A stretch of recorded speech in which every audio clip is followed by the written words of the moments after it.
Halo teman-teman, ibu-ibu, bapak-bapak, ataupun adik-adik yang ada di rumah. Kembali lagi bersama aku, Hade, si pereview yang ganteng, jujur, dan adil serta rajin menabung. Hehe, canda. Oke, pada momen ini aku akan mereview sebuah komik manhwa yang anti naif tentunya. Oke, tanpa bacot lagi, langsung aja kita mulai.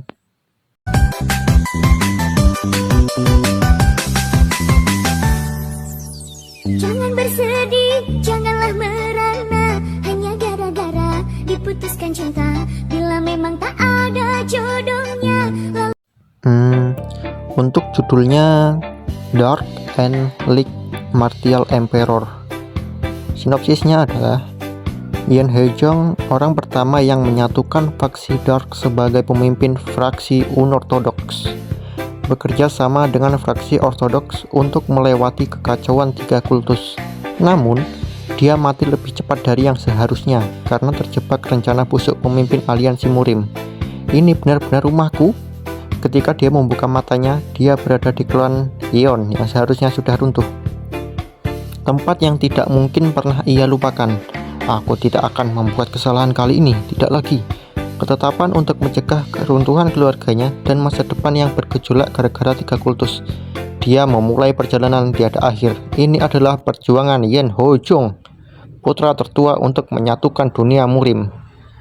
Total chapternya sekarang masih 20 chapter. Aku nanti akan mereview chapter 1 sampai 5 ya. Untuk nilainya 8,30.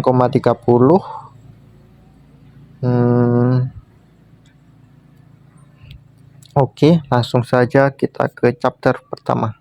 Sebenarnya aku udah baca, tapi aku buat memberitahu teman-teman aja. Oke, pada awal chapter kita disuguhkan oleh sebuah pertarungan Klonteng. Nah, apa dia sudah mati? Kata kakek itu. Apa kau tidak bisa melihat kepala yang terpenggal? Ini si MC kita ya. Ingat-ingat. Aku dari tadi tidak bisa melihat apapun. Sayang sekali. Semuanya telah selesai. Begitukah? Kerja bagus. Kau juga. Kultus nafsu kuat. Cukup kuat untuk mewarnai distrik pusat dengan darah dalam beberapa tahun. Pada akhirnya faksi ortodok dan non-ortodok harus menggabungkan kekuatan melawan mereka.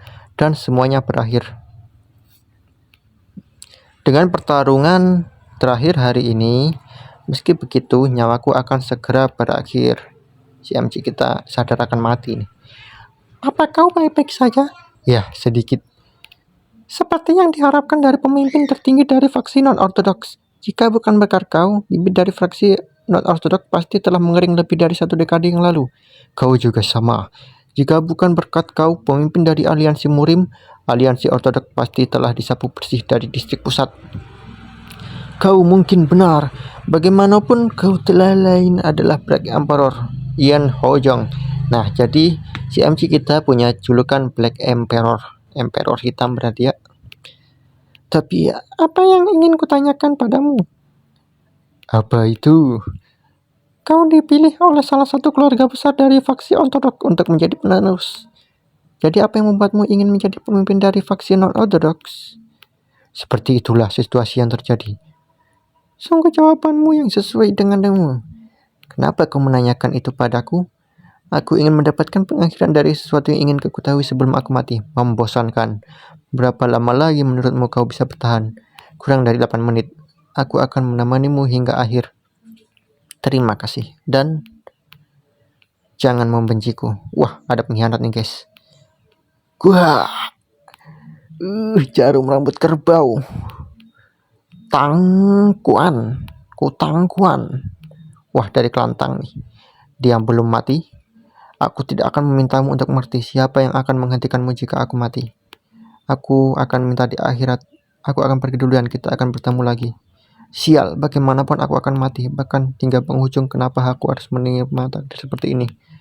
26 tahun sebelumnya, hari di mana duniaku, klan Green Mountain Ion, hancur. Ayahku meninggal setelah bertarung melawan penjahat, dan bahkan adikku menemui ajalnya di usia muda. Klanku dihancurkan.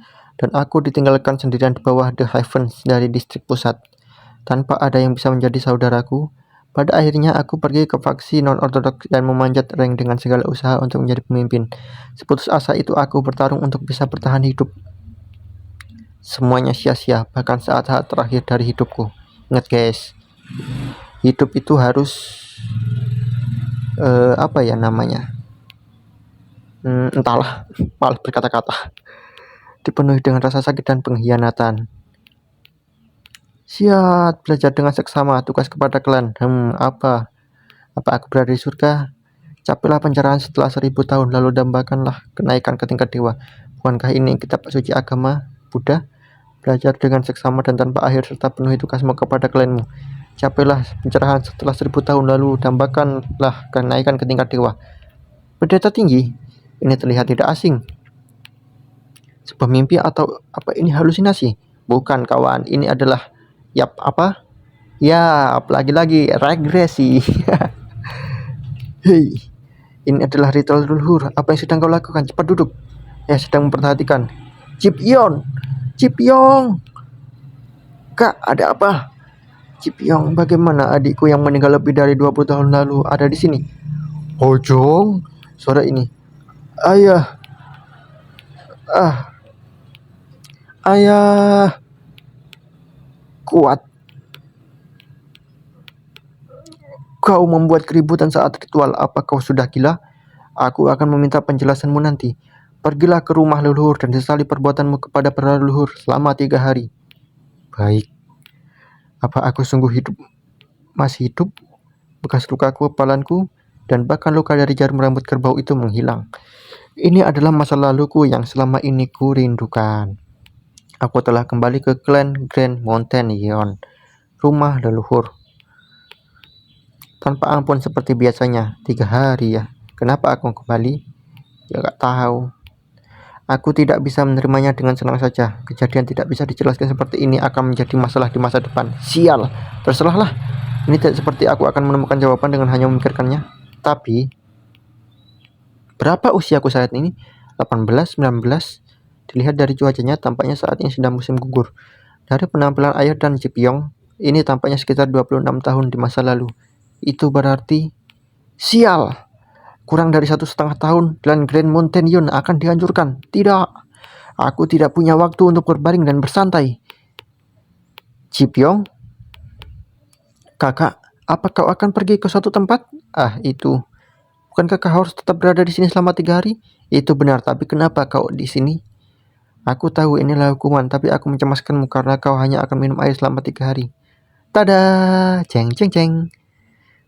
Adik yang baik. Terlihat enak bukan? Dalam 1,5 tahun, Cipyong akan meninggal. Makanlah ini sebelum ayah tahu.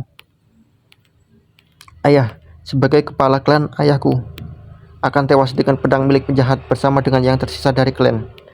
Jangan membuatku tertawa. Aku akan menyerang kalian duluan. Aku akan bersiapkan dengan baik dan aku akan menghentikannya terjadi. Kakak, aku akan membantai kalian semua. Oke. Nah, segitu aja chapter satunya. Niatnya sih mau 1-5 chapter, tapi kesel coy ngomongnya. Berarti setiap konten 1 chapter aja ya. Setuju? Setuju. Oke teman-teman, jangan lupa like dan subscribe-nya. Karena aku masih pemula gak bisa ngedit ya. Biar dimaklumi, maaf ya. Oke, bye-bye. Ceng.